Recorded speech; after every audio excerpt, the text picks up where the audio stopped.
ನಮಸ್ಕಾರ ಆತ್ಮೀಯ ವೀಕ್ಷಕರೇ, ನಿಮಗೆಲ್ಲ ಏತ ನೀರಾವರಿಯ ಬಗ್ಗೆ ತಿಳಿದಿರಲಿಕ್ಕಿಲ್ಲ. ಕೆಲವೊಬ್ಬರಿಗೆ ತಿಳಿದಿರಲೂಬಹುದು. ಏತ ನೀರಾವರಿ ಅಂದ್ರೆ ಏನು, ಏತ ನೀರಾವರಿಯ ಉಪಯೋಗಗಳೇನು ಅಂತ ನಾನು ನಿಮಗೆ ಇವತ್ತೇ ಹೇಳಿಕೊಡ್ತೇನೆ, ಬನ್ನಿ.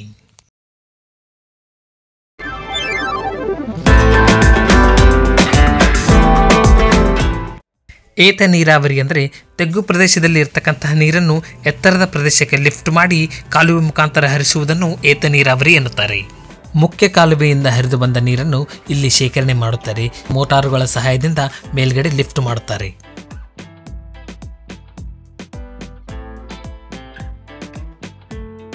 ತಗ್ಗು ಪ್ರದೇಶದಲ್ಲಿ ಶೇಖರಣೆಯಾದ ನೀರು ಯಾವ ಕಾಲುವೆಯಿಂದ ಬಂದಿರುವುದು ಎಂದು ನೀವು ಕೇಳಬಹುದು.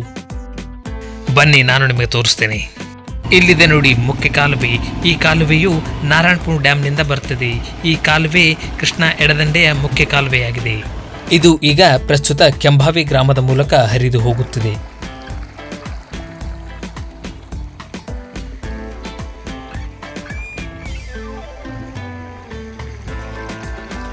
ಮುಖ್ಯ ಕಾಲುವೆಯಿಂದ ಈ ಕಿರುಕಾಲುವೆಗೆ ಸೇರಿ ಇಲ್ಲಿಂದ ಹರಿದು ಏತ ನೀರಾವರಿ ಯೋಜನೆಯ ತಗ್ಗು ಪ್ರದೇಶದಲ್ಲಿ ಶೇಖರಣೆಯಾಗುತ್ತದೆ.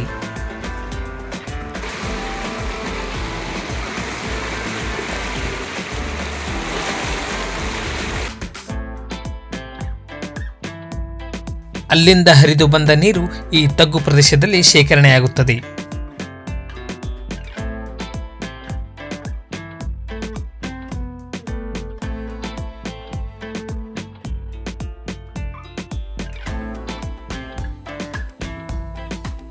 ಕೆಳಗಡೆ ಶೇಖರಣೆಯಾದ ನೀರನ್ನು ಈ ಮೋಟಾರುಗಳ ಸಹಾಯದಿಂದ ಮೇಲಕ್ಕೆ ಲಿಫ್ಟ್ ಮಾಡಲಾಗುತ್ತದೆ. ಇಲ್ಲಿದೆ ನೋಡಿ ಮೋಟಾರು. ಒಂದೊಂದು ಪೈಪ್ಗಳಿಗೆ ಒಂದೊಂದು ಮೋಟಾರನ್ನು ಜೋಡಣೆ ಮಾಡಲಾಗಿದೆ.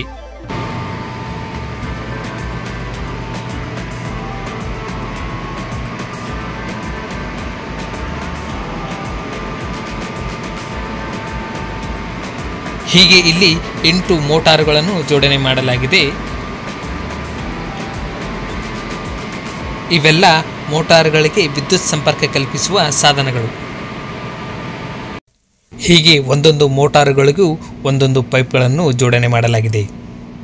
ಈ ಪೈಪ್ಗಳ ಮೂಲಕ ನೀರು ಮೇಲೆ ಹೋಗಿ ಲಿಫ್ಟ್ ಆಗಿ ಅಲ್ಲಿಂದ ಹರಿದು ಹೋಗುತ್ತದೆ. ಏತ ನೀರಾವರಿ ಯೋಜನೆಗೆ ಪ್ರತ್ಯೇಕವಾದ ವಿದ್ಯುತ್ ಸಂಪರ್ಕ ಕಲ್ಪಿಸಲಾಗಿದೆ.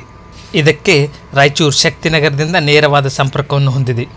ಈ ಯೋಜನೆಯ ಹೆಸರು ಗುತ್ತಿ ಬಸವೇಶ್ವರ ಏತ ನೀರಾವರಿ ಯೋಜನೆ. ಇಲ್ಲಿಂದ ಲಿಫ್ಟ್ ಆದ ನೀರು ಮೇಲೆ ಹೇಗೆ ಹರಿದು ಹೋಗುತ್ತದೆ ಅಂತ ನೋಡೋಣ ಬನ್ನಿ.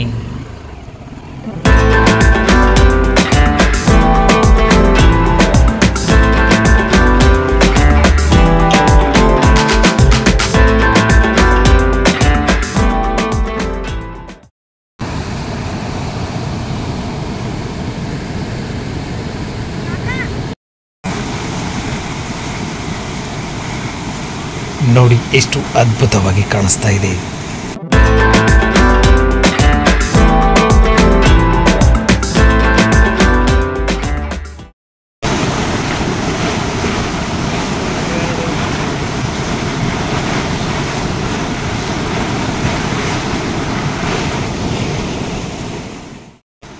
ಇಲ್ಲಿ ಬಿದ್ದಂತ ನೀರು ಕಾಲುವೆಯ ಮುಖಾಂತರ ಮುಂದೆ ಹರಿದು ಹೋಗುತ್ತದೆ. ಇಲ್ಲಿ ಒಟ್ಟಾರೆ 8 ಪೈಪುಗಳನ್ನು ಜೋಡಣೆ ಮಾಡಲಾಗಿದೆ. ಪ್ರಸ್ತುತ 6 ಪೈಪುಗಳಲ್ಲಿ ನೀರನ್ನು ಹರಿಸಲಾಗುತ್ತಿದೆ. ಉಳಿದ 2 ಪೈಪುಗಳಲ್ಲಿ ನೀರನ್ನು ಹರಿಸಲಾಗುತ್ತಿಲ್ಲ. ಕಾರಣ ನೀರಿನ ಮಟ್ಟವನ್ನು ನೋಡಿಕೊಂಡು ಎಷ್ಟು ಪೈಪುಗಳಲ್ಲಿ ನೀರನ್ನು ಹರಿಸಬೇಕೆಂದು ನಿರ್ಧರಿಸುತ್ತಾರೆ.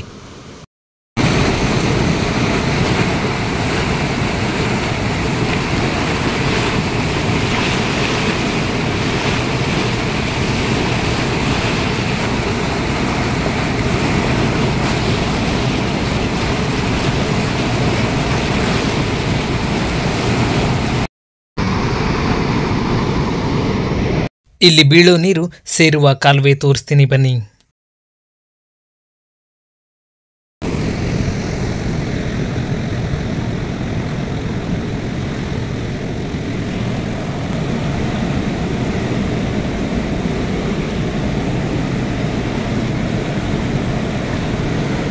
ಈ ಯೋಜನೆಯ ಮುಖ್ಯ ಉದ್ದೇಶ ಮಳೆಯ ಮೇಲೆ ಅವಲಂಬನೆಯಾಗಿರುವ ರೈತರಿಗೆ ನೀರಾವರಿಯನ್ನು ಕಲ್ಪಿಸಿಕೊಡುವುದಾಗಿದೆ.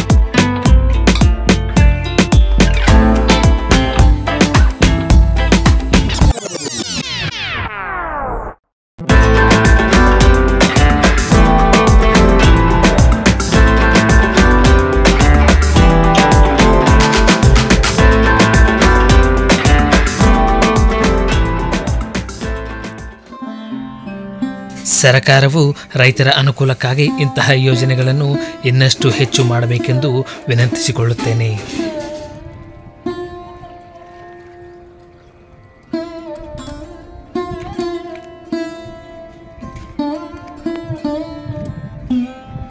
ಏತ ನೀರಾವರಿಯಿಂದ ಬಂದ ನೀರು ಈ ಕಾಲುವೆಯ ಮುಖಾಂತರ ಸಿಂದಗಿ, ಇಂಡಿ ಈ ವಿಭಾಗಗಳಲ್ಲಿ ಹರಿದು ಹೆಚ್ಚುವರಿ ನೀರು ಭೀಮಾ ನದಿಗೆ ಸೇರುತ್ತದೆ.